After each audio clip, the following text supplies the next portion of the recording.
Hello, everybody. Welcome back to another episode of 26 Minutes With. And today we have our special guest, Ami Rees. So 26 Minutes with Ami Rees is today.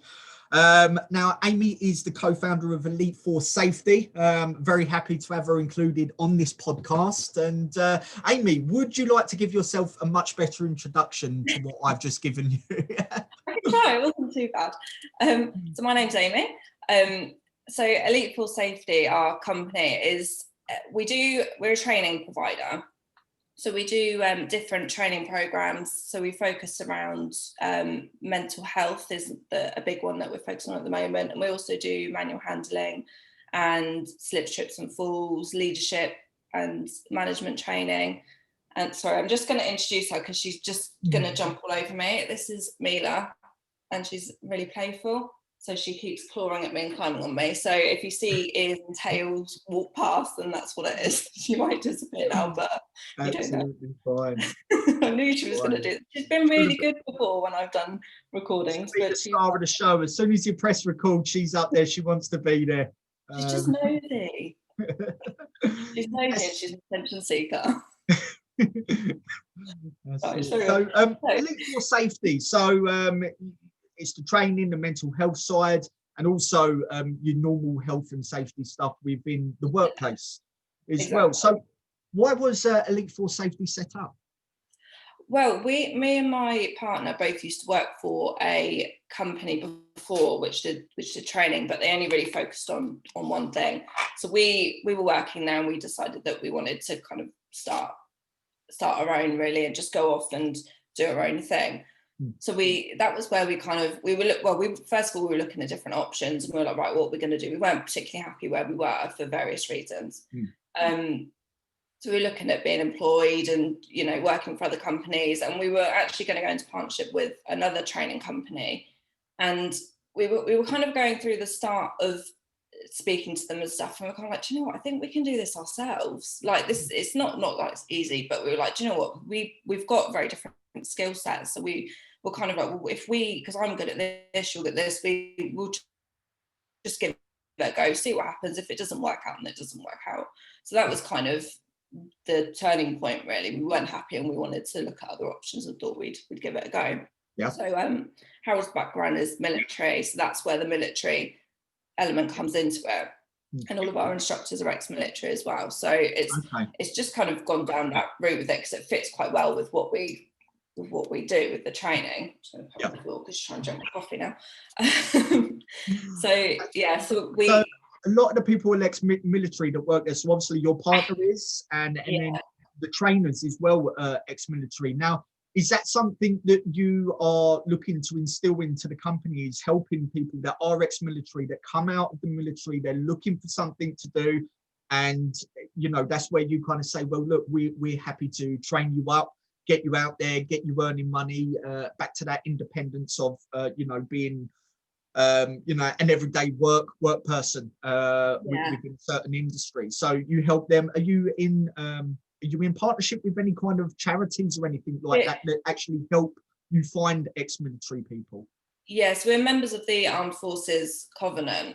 But yeah, it's exactly that, because the nature of the job, it's because we do all of our training at site. So it's not, in a classroom. For the instructors, you're traveling around, you're meeting different people, you're doing different courses. So it works really well for the type of person that has that background, because it's just variety. Yep. And also they're really good with the training and teaching, because it's what a lot of them have done, and kind of as you've gone through the ranks, you've naturally got a lot of those skills that work really well with that industry. So, and the other thing is as well, it's quite flexible. So if somebody wants to do 1 or 2 days a week or a couple of days a month, then we can kind of accommodate that. It doesn't need to be kind of a full-time thing.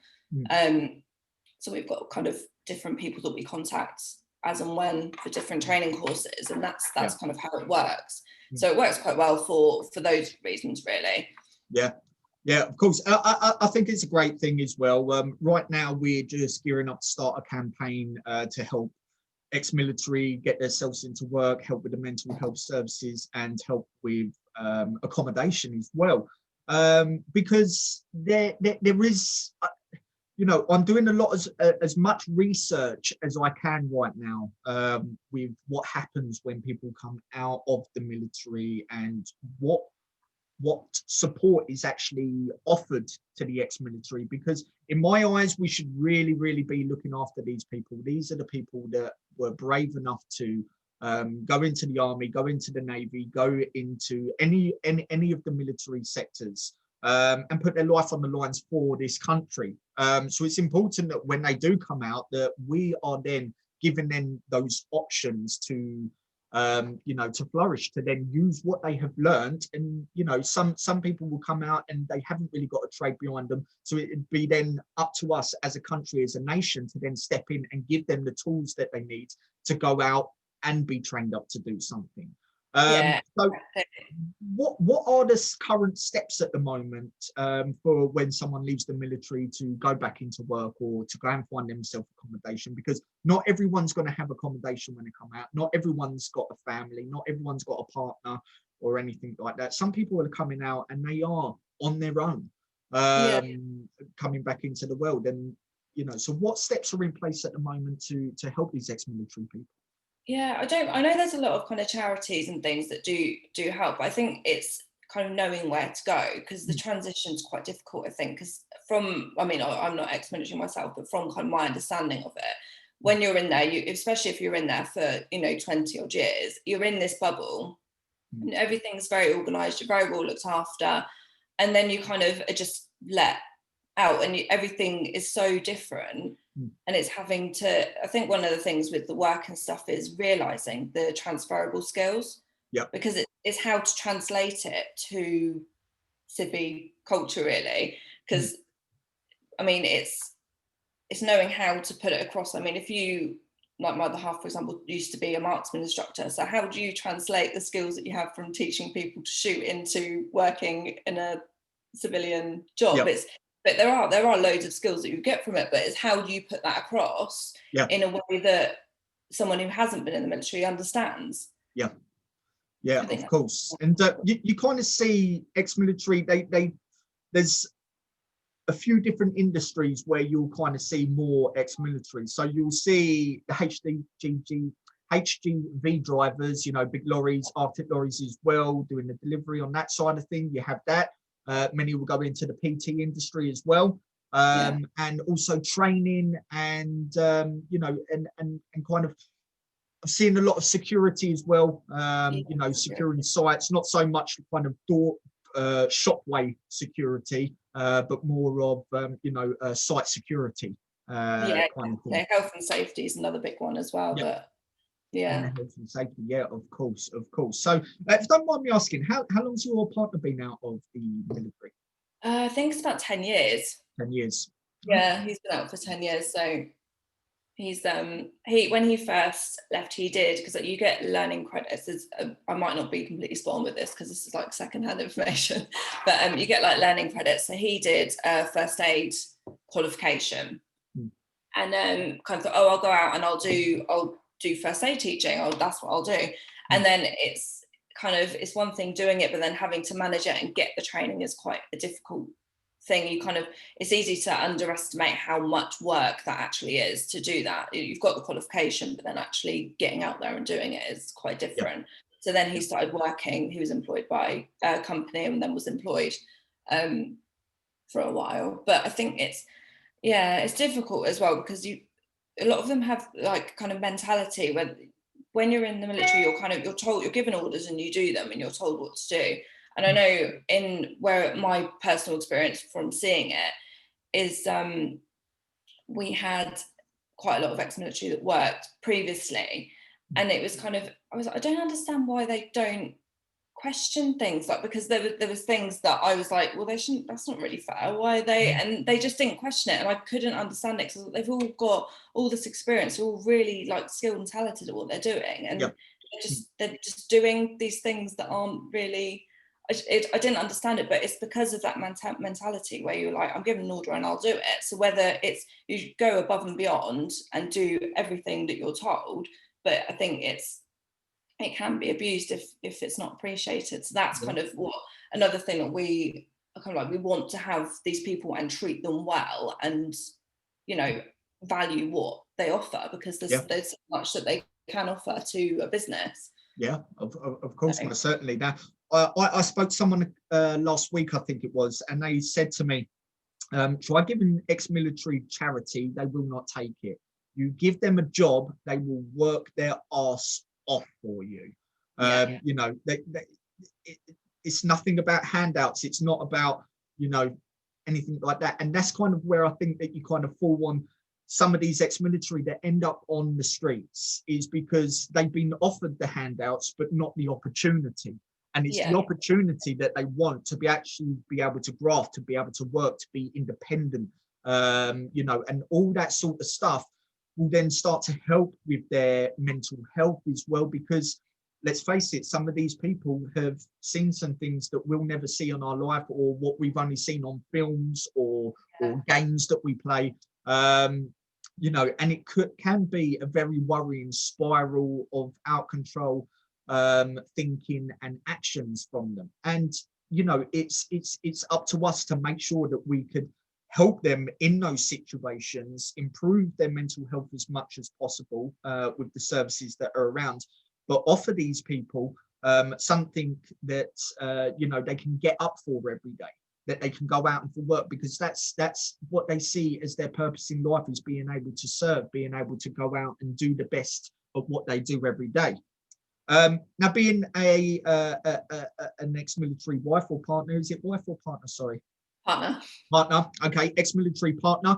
I think, you know, the mental health effects on the partners as well can be quite a big thing as well. And have you experienced kind of the ups and downs of mental health yourself? I had not so much through that, because when we got together, he was already out, so he'd already kind of gone through that transition and was quite established really where he was. And I think, I mean, people obviously, mental health, some people suffer with it more than others. And he's personally quite good with it. He's always managed everything quite well, but obviously that's not always the case. But I think the other thing with the military and transitioning is, when you're in kind of like a group, it's like a support group. So everyone's in it together. You're all going through the same things. You've got people to talk to, and whether you talk openly or not is another thing. But then when you're out of that, it's like you've kind of lost your support group. So I think that's probably where a lot of people do have the decline in their mental health, because they're used to being around all these people that know the same things, have been through the same things, and then you're kind of taken out of that environment and you haven't got that support group. So I think that's probably where a lot of the mental health issues creep in after they've actually left, because they've got support and things in there. So I do kind of the loneliness and things like that, and not being able to have a discussion of where they can relate to what that person's actually going through. When that all kind of gets taken away, it's like, oh, okay, so the people that are surrounded immediately around me don't really know or understand as much as I need them to. And that could be quite difficult. I understand that. So I know a few ex-military that I went to school with, and I talked to them quite a bit. One of them, the guy, he has a really, really tough time. But he's told me that there's so many support groups that these ex-military are setting up on their own to go out there, and you know, anyone can go and join them, and it's just for people. He said it's one of the best communities that you can have, because everyone's looking out for each other. Everyone has the same goal. Everyone wants to make sure that everyone's eating, everyone's accommodated, and if they're not, then they can go on and help them, you know, go further. So I have a history of poor mental health. It's been up and down, and around 6 years ago, I got myself into a position where I felt I couldn't take it anymore, and I tried to take my own life.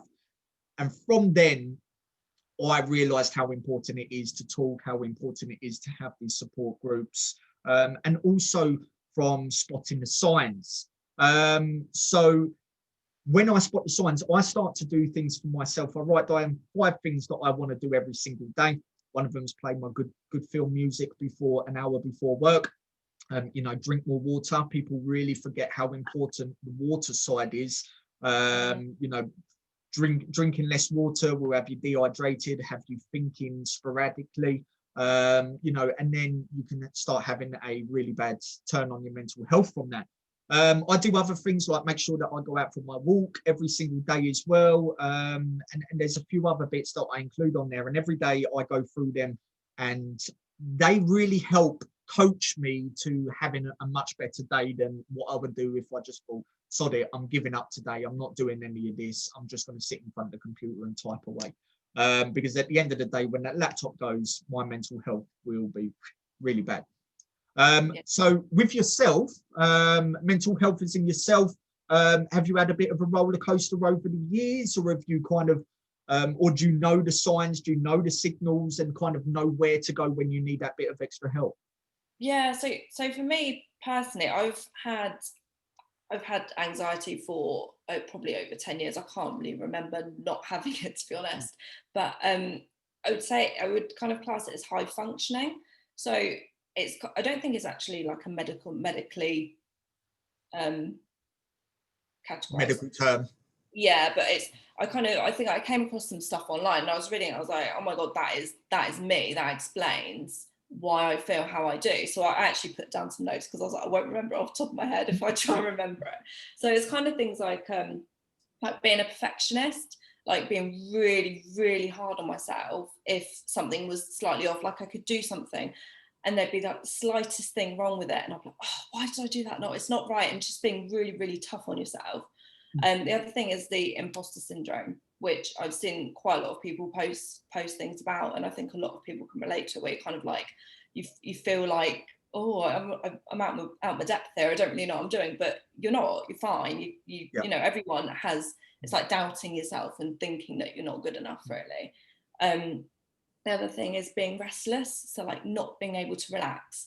So like in like high pressure situations, you manage really well because it's your kind of default setting to just kind of get on with it and just get on with it, really. Yeah. And then when it comes to kind of the quiet times, you're like, I can't switch off. And I have that at night as well. I can't turn my brain off. I I can sit and relax and I'll have a nice quiet evening. I'll get into bed and then my brain just starts going and I'm like, why now? Why am I not trying to sleep? I can relate to that massively, because from when I get up in the morning, it's pretty go in my house with the kids and everything, you know, the work and then the newborn, my partner and everything. So when it, you know, we usually put the kids to bed around 7:30. They're asleep by about 8:30ish. And then my partner usually goes to bed about 9. And then I like to stay up and have a bit of time to myself. But if I spend too much of that quietness, then the brain starts really picking up and going into overdrive and like, oh, this needs doing or that needs doing, or I didn't do that. And oh my God, what's going to happen if I don't get that over there in time? And, you know, I can really beat myself up about stuff. Now, the imposter syndrome as well, I think many people will relate to that. And I actually saw a very interesting post, I think it was yesterday or the day before, a lady called Claire Musket on LinkedIn. She posted something about where she'd done a live chat in front of people, and it was her time to really feel imposter syndrome, like she didn't feel there, or these people really shouldn't be taking notice of what she had to say. And I'm very glad that Claire kind of overcome that, because watching Claire, what she does now and how confident, I take a lot of inspiration from that. And actually got invited by Claire and a couple of others to do a talk at some point, and imposter syndrome kind of coming with me, like, why would people want to listen to me? I'm not, you know, all I have is my personal experiences to share with people with mental health. I'm not fully qualified or anything to do this, but I've been around enough people and I've helped enough people and I've been through enough to really help on a personal experience level. But I'm now going through my level 3 mental health training at the moment. Thank you to Olive Tree Training, Dan Hull, for that. He set that up for me, just so then I can, you know, spot other things that I may not know, because going through a personal experience, you're not going to know absolutely everything. So how important do you think it is for not just business owners or people that work in a workplace, but for individuals to really train up more about mental health?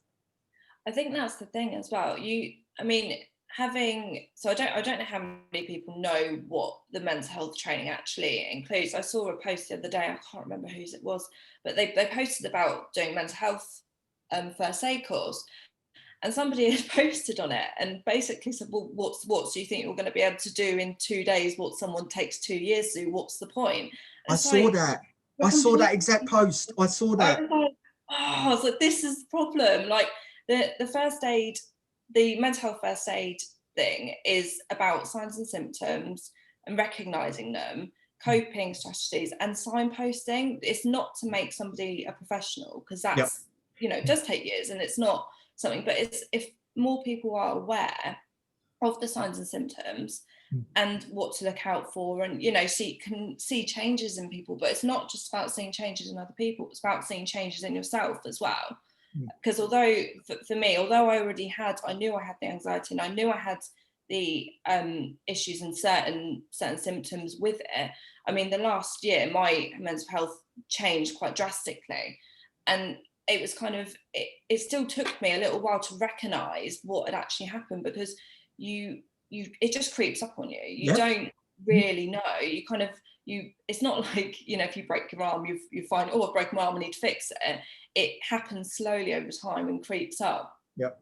Recognizing, oh, actually, I feel different. I feel anxious, but it's consuming me. I can't think straight. I'm not functioning, basically. So going from having those symptoms where they're manageable to it being completely unmanageable and feeling like you're losing control, really. Yeah. And then you're kind of like, it's fine, I know what I'm doing, I'll be all right, I can manage it, I've managed it before, I know what.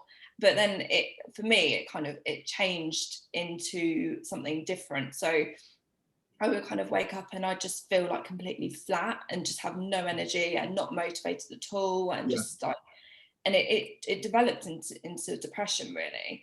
And but I would say that I'm very aware of signs and symptoms of things, and it still took me a good few months to really realize that and actually act on it.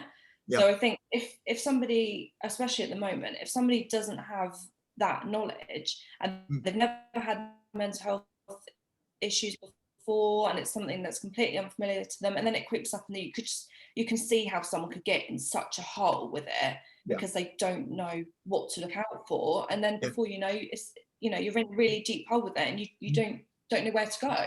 Yeah, so I think that exactly, completely that.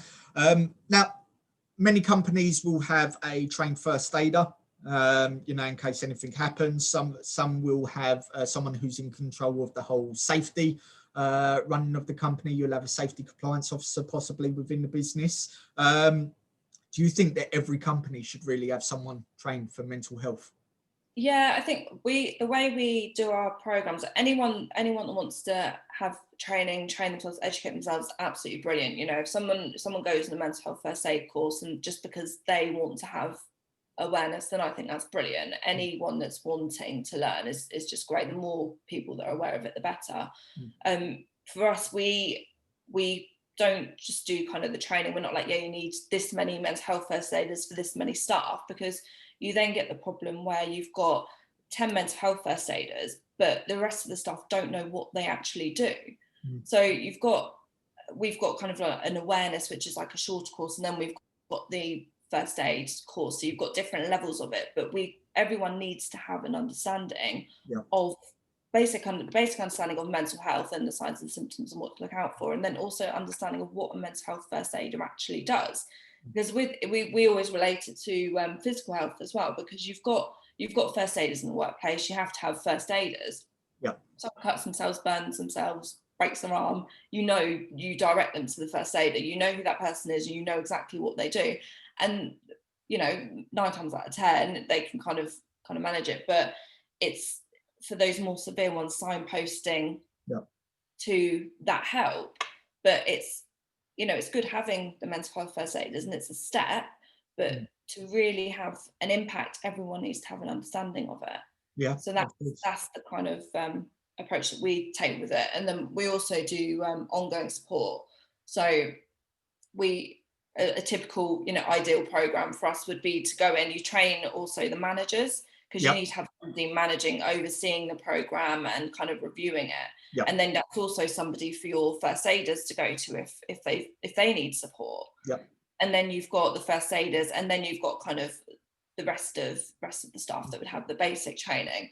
And then we would go in every 6 months and just have like a debrief with the first aiders and kind of give a bit of a refresh, and then also just share experiences and go through what they've had to go through, because it's not just, you know, if they're listening, taking on other people's problems, who do they offload to? You need that support for them as well, because it's not, you know, for anyone that's lived with somebody that's got mental health issues as well, it has an impact on the person that doesn't necessarily have them, that has, you know, to live with that person and know how to manage it, and it can have an adverse effect on. Of course. So would it be right in thinking it'd make more sense within a business to have someone who does the first aid and a completely separate person who does the mental health? It depends really. It depends on the size of the business, the type of business. One of what they actually do, you know, because if you're a day-to-day office worker, the chances of getting crushed by some scaffolding or something is fairly low. But if you're out on site, you know, so in the office you'll tend to look at more of kind of slips, trips, accidents around that workplace. So the trauma, the kind of level or percentage of trauma that first aider will go through while tending to them is probably a much lower percentage of the trauma of what someone would go to if they was, you know, at a big factory and someone got their arm caught in the machine, or a brick wall fell down onto someone. Because what I was thinking is that the first aider would then need to see to this person until the services have turned up to take them, but then who's going to look after that first aider for what they've all then gone through?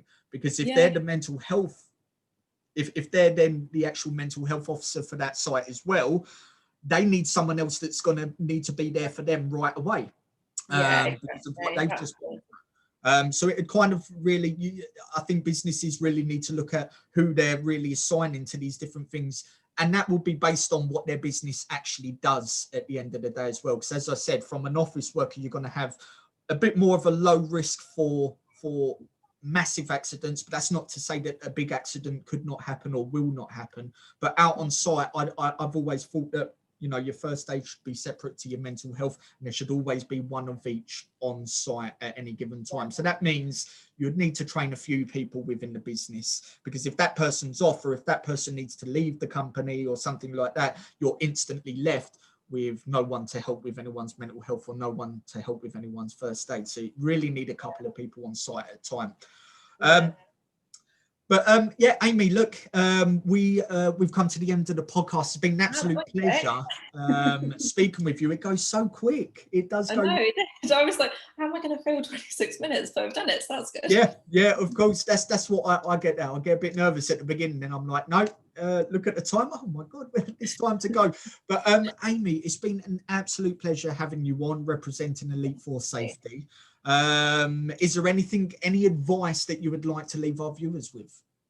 I don't know really. Just like, I think at the moment, but it's kind of more of a personal thing. Just don't be too hard on yourself. Everyone's struggling at the moment. Don't be worried about reaching out. It's fine to express that you're struggling, because you're definitely not alone. And I think talking about it helps, because you don't know.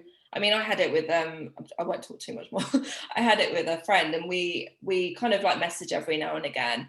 And I spoke to her, I messaged her and was talking to her, and we found that we both had exactly the same experience over the last year.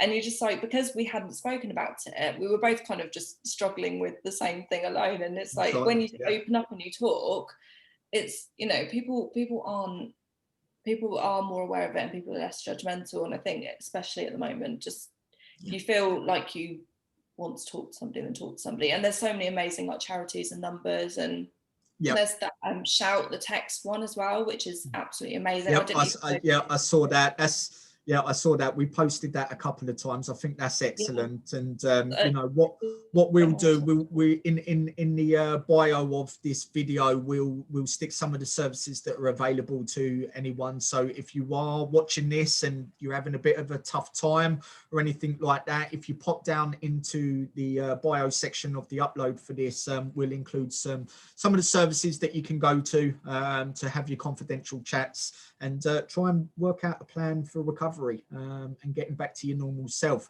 But Amy, it's been an absolute pleasure. I'll continue to watch your work within the mental health sector, the posts that you do, and also watching Elite Force Safety grow. So thank you very much for coming on today, and enjoy the rest of your day. Thank you. Same to you. Cheers. Thank you.